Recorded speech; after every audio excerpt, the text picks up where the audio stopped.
Hello दोस्तों, आज हम लोग ज्योग्राफी के पार्ट 2 के टॉप 50 क्वेश्चंस को देखेंगे जो सभी एग्जाम के लिए काफ़ी महत्वपूर्ण होगा। तो चलिए शुरू करते हैं। आज का पहला प्रश्न है, उष्णकटिबंधीय सदाबहार वन कहाँ पाए जाते हैं। तो उष्णकटिबंधीय सदाबहार वन जो है वह पश्चिमी घाट में पाए जाते हैं। अब उष्णकटिबंधीय सदाबहार से भी कुछ क्वेश्चंस आ जाता है। तो क्वेश्चंस होगा कि उष्णकटिबंधीय सदाबहार वन के पेड़ों की जो पत्तियाँ होती हैं वो कैसी होती हैं। तो वहाँ की पेड़ों की पत्ती जो है वो चौड़ी होती है। या फिर क्वेश्चन ये भी हो सकता है कि विश्व का सबसे बड़ा सांप, इसका नाम है एनाकोंडा। यह एनाकोंडा जो है कहाँ पाया जाता है। तो एनाकोंडा जो है यह उष्णकटिबंधीय सदाबहार वन में पाया जाता है। अगला प्रश्न है, सागौन किस क्षेत्र में बहुतायत में उगता है। तो सागौन जो है सबसे ज़्यादा मध्य भारत में उगता है। यानी कि सागौन जो है मध्य भारत यानी मध्य प्रदेश एमपी जो है, एमपी के होशंगाबाद में सबसे ज़्यादा उगता है। मध्य प्रदेश के होशंगाबाद में। ठीक है, अगला प्रश्न देखते हैं। अगला प्रश्न है, गेहूं की कृषि के लिए आदर्श तापमान क्या होता है। तो गेहूं की कृषि के लिए जो आदर्श तापमान होता है वो 15 डिग्री से 20 डिग्री सेल्सियस होता है। नेक्स्ट है, कॉफ़ी पौधे के किस भाग से प्राप्त होती है। तो कॉफ़ी जो है पौधे के बीज से प्राप्त होती है। और यहाँ से एक प्रश्न बनता है कि कॉफ़ी में पाए जाने वाला पदार्थ कौन सा होता है।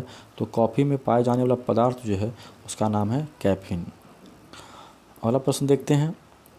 अगला प्रश्न है, कुल क्षेत्रफल के दृष्टिकोण से भारत के किस राज्य में सिंचित क्षेत्र सर्वाधिक है।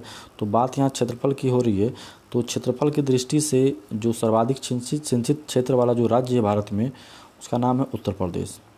और अगर परसेंटेज की दृष्टि से पूछा जाता तो परसेंटेज की दृष्टि से सर्वाधिक सिंचित क्षेत्र वाला जो राज्य है वह है पंजाब। तो यहाँ पर पूछा गया है जो है क्षेत्रफल की दृष्टि से, परसेंटेज की दृष्टि से पंजाब और क्षेत्रफल की दृष्टि से उत्तर प्रदेश। अगला प्रश्न है, कौन सा राज्य बॉक्साइड उत्पादन में अग्रणी है। तो बॉक्साइड उत्पादन में अग्रणी राज्य जो है वह उड़ीसा है। यह जो उड़ीसा है वह भारत का आधे से ज़्यादा बॉक्साइड का उत्पादन करता है। यानी कि 51% लगभग जो है यह अकेले बॉक्साइड का उत्पादन करता है उड़ीसा राज्य। नेक्स्ट प्रश्न है, साइलेंट वैली जो है किस राज्य में स्थित है। तो साइलेंट वैली जो है केरल के पालक्काड नाम का एक ज़िला है जहाँ पर जो है यह साइलेंट वैली पाए जाते हैं, पालक्काड नाम के ज़िला में केरल में। अगला प्रश्न है, तालचेर किसके लिए महत्वपूर्ण है। तो तालचेर, सबसे पहले तालचेर के बारे में, तालचेर जो है यह उड़ीसा में स्थित है।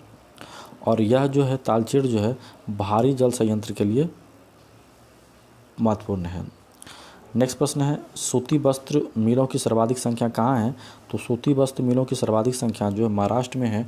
और भारत का सबसे बड़ा उद्योग भी सूती वस्त्र उद्योग को माना जाता है। अगला प्रश्न है, किस उद्योग में सबसे अधिक श्रमिक रोजगार में लगे हुए हैं।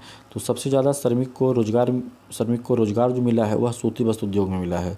सबसे ज़्यादा श्रमिक जो है इसी सूती वस्त्र उद्योग में कार्यरत हैं। नेक्स्ट प्रश्न है, कौन से लौह इस्पात संयंत्र की स्थापना जर्मनी के सहयोग से हुई है। तो जर्मनी के सहयोग से जो लौह इस्पात का जो स्थापना हुआ उसका नाम है राउरकेला। ठीक है, ये छत्तीसगढ़ में पड़ता है, राउरकेला छत्तीसगढ़। ठीक है, अगला प्रश्न देखते हैं, डीजल रेलवे इंजन कहाँ बनते हैं। तो डीजल रेलवे इंजन जो है यह वाराणसी में बनता है। नेक्स्ट प्रश्न है, राष्ट्रीय पोत डिजाइन तथा अनुसंधान केंद्र कहाँ स्थित है। तो राष्ट्रीय पोत तथा डिजाइन अनुसंधान संस्थान जो है यह विशाखापट्टनम में स्थित है। अगला है, भारत का पहला सार्वजनिक क्षेत्र का उर्वरक कारखाना कहाँ स्थापित किया गया है। तो भारत का पहला सार्वजनिक क्षेत्र का उर्वरक कारखाना जो है सिंदरी में स्थापित किया है। और सिंदरी है झारखंड में। सिंदरी कहाँ स्थित है। तो सिंदरी झारखंड में स्थित है। अगला प्रश्न देखते हैं। अगला प्रश्न है, ओबड़ा किसके लिए जाना जाता है। तो ओबड़ा जो है यह ताप तथा जल विद्युत के लिए प्रख्यात है। ओबड़ा ताप तथा जल विद्युत के लिए प्रख्यात है। ये जो ओबड़ा है यह कहाँ पड़ता है। तो ओबड़ा जो है यह सोनभद्र जिला उत्तर प्रदेश में पड़ता है। सोनभद्र जिला उत्तर प्रदेश यूपी में पड़ता है यह ओबड़ा। ठीक है, अगला प्रश्न देखते हैं। अगला प्रश्न है, राष्ट्रीय राजमार्ग NH1 किन स्थानों को जोड़ता है। तो राष्ट्रीय राजमार्ग NH1 जो है वह दिल्ली, अमृतसर, अम्बाला और जालंधर को जोड़ता है। दिल्ली, अमृतसर, अम्बाला और जालंधर को जोड़ता है। नेक्स्ट प्रश्न है, भारत में डाक विभाग की स्थापना कब हुई थी। तो भारत में डाक विभाग की स्थापना जो है वह अक्टूबर 1854 में हुई थी। भारत में जो प्रथम बार डाक विभाग की स्थापना हुई थी वह हुई थी अक्टूबर 1854 में। अक्टूबर 1854 में भारत में डाक विभाग की स्थापना हुई थी, 1854 में। नेक्स्ट प्रश्न देखते हैं। अगला प्रश्न है, भारत को कुल कितने पिन कोड क्षेत्रों में विभाजित किया गया है? तो भारत को कुल 9 पिन कोड क्षेत्रों में विभाजित किया गया। हालांकि इसका ऑप्शंस नहीं है सही, कोई भी आंसर इसका मैच नहीं कर रहा है, तो आपका आंसर होगा 9। भारत को कुल कितने पिन कोड जोनों में विभाजित किया गया है? तो भारत को कुल 9 पिन कोड जोनों में विभाजित किया गया है। अगला प्रश्न देखिएगा, भारत में एसटीडी सेवा कब आरंभ हुई थी? तो भारत में जो एसटीडी सेवा है वह 26 नवंबर 1960 को जो है भारत में एसटीडी सेवा आरंभ हुई थी, यानी कि आपका आंसर होगा ए नंबर। 1960 में भारत में एसटीडी सेवा आरंभ हुई थी। अगला प्रश्न है, किस राज्य में स्त्रियों की संख्या पुरुषों से सर्वाधिक है? तो केरल राज्य में स्त्रियों की संख्या जो है वह पुरुषों से सर्वाधिक है। अब वर्तमान में केरल राज्य का जो लिंगानुपात है, यह भी जानते हैं लिंगानुपात। वर्तमान में केरल का लिंगानुपात जो है वह है 1047/1000, यानी कि 1000 पुरुष पर 1047 महिलाएं। ठीक है, 1000 पुरुष पर 1047 महिलाएं। अगला प्रश्न है, भारत में कौन से वर्ग की भाषाएं बोलने वालों की संख्या सर्वाधिक है? तो भारत में जो सर्वाधिक भाषा बोलने वाली जो वर्ग हैं उनका नाम है इंडो आर्यन। इंडो आर्यन जो है भारत में ऐसे वर्ग हैं जो सर्वाधिक भाषा बोलते हैं। यानी कि भारत में कौन सा वर्ग की भाषाएं बोलने वालों की संख्या सर्वाधिक है? तो इंडो आर्यन भाषा बोलने वालों की संख्या सर्वाधिक है। भारत के मध्यवर्ती तथा दक्षिणी भागों में निवास करने वाले जनजातीय लोग किस वर्ग से संबंधित हैं? तो यह है प्रोटो ऑस्ट्रेलाइड वर्ग से संबंधित। अगला प्रश्न देखते हैं। अगला प्रश्न है, किन लोगों को भारत के सबसे पुराने निवासी माना जाता है? तो भारत का सबसे पुराना निवासी नेग्रिटो को माना जाता है। अगला प्रश्न है, समुद्री जल में सबसे अधिक मात्रा में कौन सा तत्व पाया जाता है? तो समुद्री जल में सबसे अधिक मात्रा में पाया जाने वाला तत्व है सोडियम क्लोराइड। इलायची की पहाड़ियों को और किस नाम से जाना जाता है? तो इलायची की पहाड़ियों को अन्नामलाई पहाड़ी के नाम से जाना जाता है। इलायची की पहाड़ियों किस नाम से जाना जाता है? तो इलायची की पहाड़ी को अन्नामलाई पहाड़ी के नाम से भी जाना जाता है। अगला प्रश्न है, एक फसली कृषि किस प्रकार की कृषि का प्रमुख लक्षण है? तो इसका आंसर होगा स्थानांतरित कृषि। नेक्स्ट प्रश्न देखते हैं। अगला प्रश्न है, कौन से प्राकृतिक प्रदेश को संसार की रोटी की टोकरी कहा जाता है? तो स्टेपी प्रदेश को संसार की रोटी की टोकरी कहा जाता है। अगला प्रश्न है, निम्नलिखित में कौन सी जनजाति पशुचारण करती है? तो पशुचारण करने वाली जनजाति का नाम है मसाई। अगला प्रश्न है, वह मिट्टी जिसका रंग लौ ऑक्साइड की उपस्थिति का परिणाम है? तो वह मिट्टी है लेटराइट रंग, जो लौ ऑक्साइड का परिणाम है।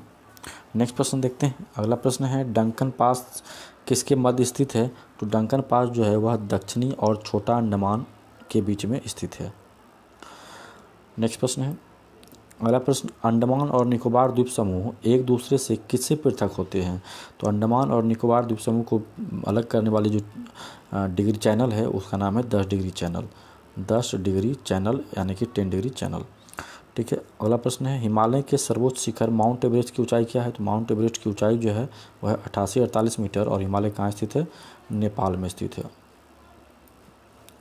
अगला प्रश्न देखते हैं, निम्न में कौन सी रेखा भारत से होकर गुजरती है? तो भारत से होकर गुजरने वाली रेखा का नाम है कर्क रेखा और यह भारत के कुल 8 राज्यों से गुजरती है। कर्क रेखा भारत के कुल 8 राज्यों से गुजरती है। मन्नार की खाड़ी कहाँ स्थित है? तो मन्नार की खाड़ी जो है यह तमिलनाडु के पूर्व में स्थित है। नेक्स्ट प्रश्न देखते हैं। अगला प्रश्न है, भारत का मानक समय कितने देशांतर का स्थानीय समय है? तो भारत का मानक समय जो है वो 82.5 डिग्री पूर्व देशांतर का समय माना जाता है और यह भारत के मिर्ज़ापुर जो कि इलाहाबाद में यहाँ से गुजरती है। मिर्ज़ापुर इलाहाबाद उत्तर प्रदेश में। ठीक है। अगला प्रश्न देखते हैं, कोडाइकनाल किस पर्वत श्रृंखला में स्थित है? तो कोडाइकनाल जो है यह पालनी पर्वत श्रृंखला में स्थित है। कोडाइकनाल कहाँ स्थित है? तो यह पालनी पर्वत श्रृंखला में स्थित है और पालनी पर्वत जो है वह तमिलनाडु में पाया जाता है। तमिलनाडु में स्थित है। तमिलनाडु में, ठीक है। अगला प्रश्न देखते हैं, भारत का सबसे बड़ा ग्लेशियर कौन सा है? तो भारत का सबसे बड़ा ग्लेशियर है सियाचिन ग्लेशियर। नेक्स्ट है मुख्य भूमि, जो कि भारत की मुख्य भूमि का दक्षिणतम नोक क्या है? तो भारत की मुख्य भूमि का दक्षिणतम नोक जो है वो है केप कोमोरिन, जो कि कन्याकुमारी में स्थित है। Cape Comorin, Kanyakumari. अगला प्रश्न देखते हैं। अगला प्रश्न है, डुरंड लाइन किन देशों के बीच की सीमा रेखा है? तो डुरंड लाइन जो है यह पाकिस्तान और अफगानिस्तान के बीच की सीमा रेखा है। अगला प्रश्न है, भारत में सबसे कम वर्षा वाला स्थल कौन सा है? तो भारत में सबसे कम वर्षा वाला स्थान जो है वो लेह है, जो कि लद्दाख की राजधानी है और लद्दाख का सबसे बड़ा जो है यह जिला भी होता है, शहर भी है। सॉरी, लद्दाख जो है, लेह जो है लद्दाख का सबसे बड़ा शहर है लद्दाख का, ठीक है। तो भारत में सबसे कम वर्षा वाला स्थान कौन सा है? लेह, जो कि लद्दाख की राजधानी है और यह सबसे बड़ा शहर भी है लद्दाख का। अगला प्रश्न है, हिमालय पर्वत श्रेणी की सर्वाधिक ऊंचाई पर स्थित दर्रा। तो हिमालय पर्वत श्रेणी की सर्वाधिक ऊंचाई पर स्थित दर्रा का नाम है काराकोरम दर्रा, ठीक है। काराकोरम दर्रा जो कि हिमालय पर्वत श्रेणी की सर्वाधिक ऊंचाई पर स्थित दर्रा है और इसकी जो ऊंचाई है वह है 5654 मीटर, 5654 मीटर, ठीक है। अगला प्रश्न देखते हैं, भारत की सबसे बड़ी सुरंग जवाहर सुरंग किस राज्य में स्थित है? तो भारत की सबसे बड़ी सुरंग जो जवाहर सुरंग है वो जम्मू और कश्मीर राज्य में स्थित है। नेक्स्ट प्रश्न है, पूर्वी और पश्चिमी घाट कहाँ मिलते हैं? तो पूर्वी और पश्चिमी घाट जो है वह नीलगिरी पहाड़ी पर मिलते हैं, ठीक है। अगला प्रश्न देखते हैं। अगला प्रश्न है, ऑपरेशन फ्लड किससे संबंधित है? तो ऑपरेशन फ्लड जो है वह दूध से संबंधित है। अगला प्रश्न है, पोर्ट ब्लेयर कहाँ स्थित है? तो पोर्ट ब्लेयर जो है यह दक्षिणी अंडमान में स्थित है। अगला प्रश्न है, क्षेत्रफल के अनुसार विश्व में भारत का स्थान क्या है? तो क्षेत्रफल के अनुसार विश्व में भारत का स्थान है 7वां और पहले स्थान पर जो कि है राजस्थान। क्षेत्रफल की दृष्टि सबसे प्रथम स्थान पर राजस्थान,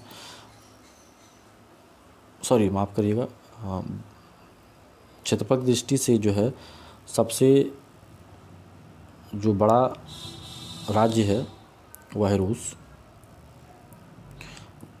रूस। दूसरे नंबर पर आता है कनाडा,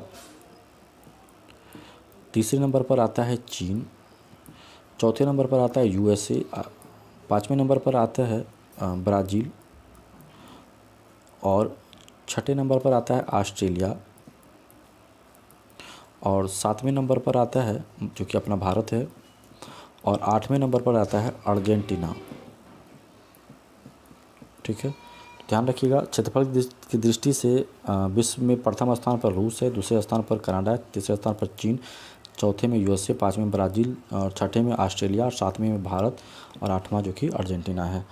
तो क्षेत्रफल की दृष्टि से विश्व में भारत का स्थान हो गया 7वां। अगला प्रश्न है, निम्न में कौन से देश की सबसे लंबी अंतर्राष्ट्रीय सीमा है? तो भारत से जुड़ी हुई सबसे लंबी अंतर्राष्ट्रीय सीमा रखने वाला जो देश है वह है बांग्लादेश और इसकी जो लंबाई है वह है 4096 किलोमीटर, यानी 4096 किलोमीटर। अगला प्रश्न है, निम्नलिखित में कौन सी रेलगाड़ी देश के सबसे लंबे रेलमार्ग पर चलती है? तो यह रेलमार्ग है जम्मू कश्मीर से कन्याकुमारी। अगला प्रश्न है, ग्लोब पर भारत की स्थिति किन उत्तरी अक्षांशों के बीच है? तो ग्लोब पर भारत की जो स्थिति है वह 8 डिग्री 4 मिनट से 37 डिग्री 6 मिनट उत्तरी अक्षांश के बीच स्थित है। उम्मीद करते हैं आपको मेरा वीडियो पसंद आया होगा, तो लाइक करिए, सब्सक्राइब करिए, शेयर करिए और कमेंट ज़रूर करिए कि ये वीडियो कैसा लगा, अच्छा या ख़राब, जो भी लगे कमेंट करके ज़रूर बताइए। मिलते हैं अगली वीडियो में, तब तक के लिए धन्यवाद।